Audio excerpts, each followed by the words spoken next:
is God in all the suffering? Part 5, mental health suffering. Welcome back, and today we're going to be turning to one of the most deeply human questions of all. Not just where is God in all the suffering, but where is God in our mental suffering? Anxiety disorders amongst young people are on the increase. Here in the UK, suicide is one of the biggest killers of men under the age of 35, and it's a huge problem in many parts of the world. As we ask whether there is any meaning in pain and consider whether God exists, and if he does, how that relates to our human experiences of pain and suffering, this question of mental illness looms large for me.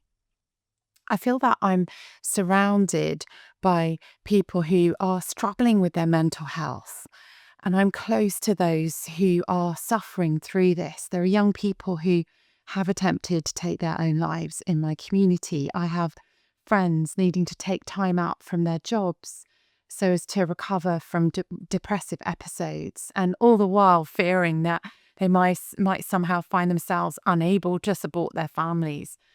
The suffering caused by mental health condition is profound for the sufferers, but also for those who love them and care for them. The anguish of the parents, siblings, and friends left behind by someone who has ended their own life is indescribably awful. The suffering of loss is amplified by that sense that the person who died cannot have realised how their death would devastate those around them, and perhaps did not grasp how much they were loved. The World Health Organization reported that 1 in 4 people in the world will be affected by mental or neurological disorders at some point in their lives, and that around 450 million people currently suffer from such conditions. As the world has become more developed and many people have, greater vocational and economic opportunities and have better access to resources than previous generations could have dreamed of, it is perhaps surprising that this area of our mental health does not appear to have been improved by or helped by our economic advances. At the turn of the 21st century, several scholars began to argue actually that high material wealth could even be associated with low psychological well-being. It's like there was a connection between the aspiration to financial and material wealth and low mood. And when we think about discouragement or depression or darkness, despair isn't just sadness. It's much more than that. It's the moment when the ground beneath us just seems to crack and hope drains away for the future. Sometimes despair comes in response to external trauma or bereavement or abuse or a sudden loss, but other times can actually just creep up on us with no clear cause. You wake up one day and everything feels very grey. And when you're in it, it's hard to imagine that anyone, including God, sees or understands. But right at the start of this session together, I want to point out that the Bible doesn't avoid despair. In fact, it gives a language to this. The Psalms cry out with phrases like, "How long, O Lord? Will you forget me forever? And why are you downcast, O my soul? And darkness is my closest friend." The Bible doesn't shame you for despair. Actually, it joins us in it. Job sits in the ash heap, scraping his wounds. Elijah hides in a cave, asking God to take his life. Jeremiah was known as the weeping prophet. And even Paul in 2 Corinthians says he was so utterly burdened beyond strength that he despaired of life itself. So if you're struggling with depression or despair or any other mental health challenge, you're not weak, you're human. God is not disapproving or distant from your darkness. You see, we can also go to a place called Gethsemane to think about this. The night before his crucifixion, Jesus goes to a garden in Gethsemane with his friends, and What happens there is utterly profound. He says, "My soul is overwhelmed with sorrow to the point of death." Let that sink in. The Son of God, the one through whom all things were made, is on his knees in mental agony.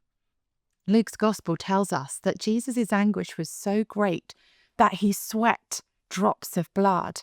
That's a known physical response to extreme stress. Jesus wasn't pretending. This wasn't a dramatic performance. He was in pain, emotionally, spiritually, physically, mentally. And in that moment, he cries out to his Father, to God, asking for another way.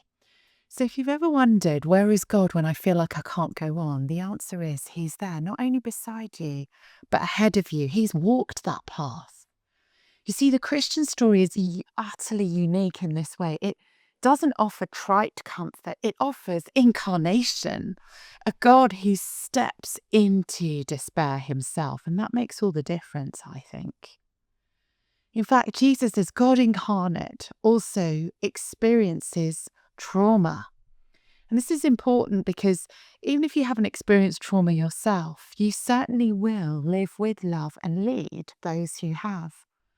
Now, I used to think that the word trauma referred to a kind of surgical specialism, something that happened after a catastrophic physical injury, like a car accident or some sort of other major incident. But now I know that trauma is less about what happened to you and more about what happens inside you as a result of what happened to you. It's not just the event, it's the echo. Trauma is deeply and profoundly embodied, living in our nervous systems. And it can lead to being completely overwhelmed by stress or completely numb, can disrupt sleep, memory, attention, and even our ability to feel connected to other people. And supporting someone through trauma is a steep learning curve. I experienced this personally as I supported my husband through complex post-traumatic stress rooted in childhood trauma. And it was a journey of profound learning for both of us. I've learned that dissociation, overachieving, floods of emotion, fight, flight, freeze, and fawn are not character aspects, they're survival responses. We see them in scripture too. Think of Joseph betrayed and trafficked by his own family, or Elijah so crushed by fear and exhaustion that he lay down and actually begged to die. But God didn't write them off. In fact, the most stunning truth of the Christian faith is that the love of God is shown through the trauma of Jesus, who was betrayed, abused, humiliated, and crucified. This is not a God who says, just get over it. This is a God who says, I know, I've been there, and I love you. And I believe there are also redemptive possibilities for trauma survivors that are truly breathtaking. Science now shows that trauma survivors often develop remarkable capacities: hypervigilance, intuition, creativity, empathy, resilience under pressure. Often a person who has walked through horror and come out the other side, still triggered at times, still healing, but with a fierce dignity and compassion, that person is a gift to this world. As a younger person, I didn't really see this clearly, but now I've come to know that if we're going to really make a difference in our generation, we have to create safe spaces for trauma survivors, not just to heal, but also to thrive and lead. And if you've actually suffered trauma yourself, don't minimize it. Definitely get the help you need, not just for your sake, but those around you. But trauma doesn't disqualify us from life. It doesn't disqualify us from meaning or leadership. It can actually become a channel through which the very power of God flows. You see, sometimes the hardest part of inner or mental health suffering is not just the experience of it, but actually the feeling of God's silence in it. You pray, but heaven feels closed. You try to worship, but the words catch in your throat. You read scripture, but it feels hollow. What do we do in those moments? Well, firstly, remember you're not alone. The Psalms are full of cries like, "Why, Lord, do you stand far off from me? Why do you hide your face from me? Why have you forsaken me?" God is not offended by our mental anguish. In fact, Scripture can give us a language for it, dignifying this most deep and profound of human experiences.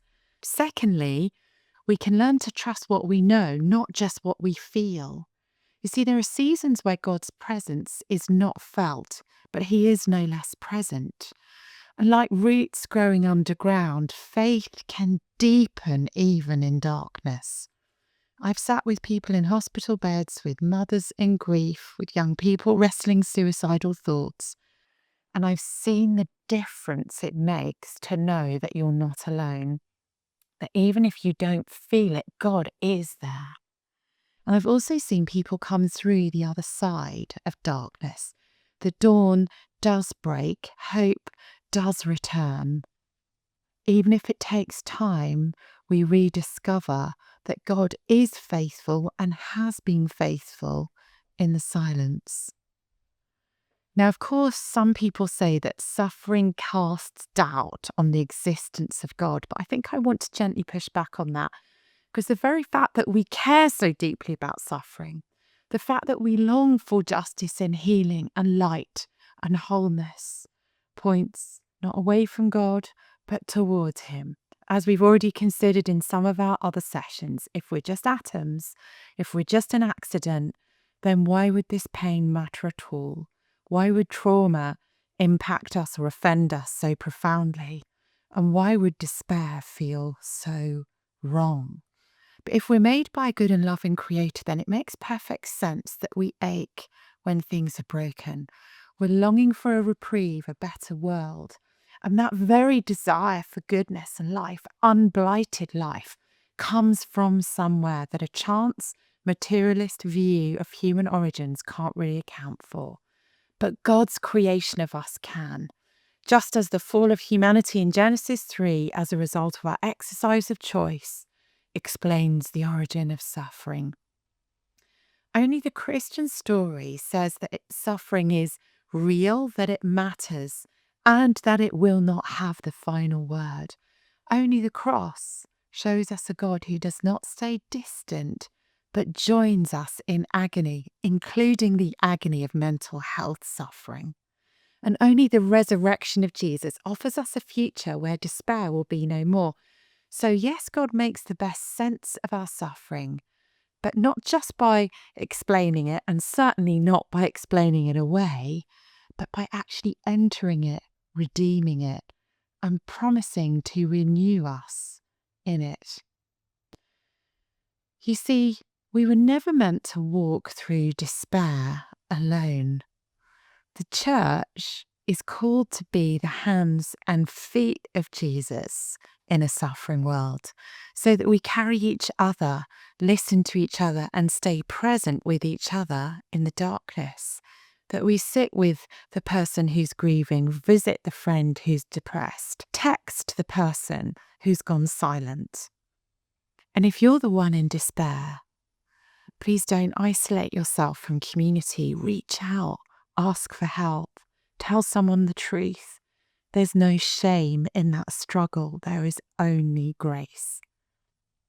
So where is God in our despair or mental health suffering? He's in the garden, sweating blood. He's on the cross, crying out in trauma. And He's beside us, even in the silence. He's the one who could walk through locked doors and say to His people, "Peace be with you." So in this kind of suffering, you're not alone, you're not forgotten, you're not broken beyond repair. And if you're struggling today, hold on, God is nearer than you think. And if you've come through despair, your story matters. Your survival is not small, it is sacred. In our next session, we're going to explore how violence and experiences of evil impact this question of where God is in suffering. But for now, may you know that even in the darkest of nights, God is real and He is there for you. Thank you for joining me for this session, and I look forward to the next session.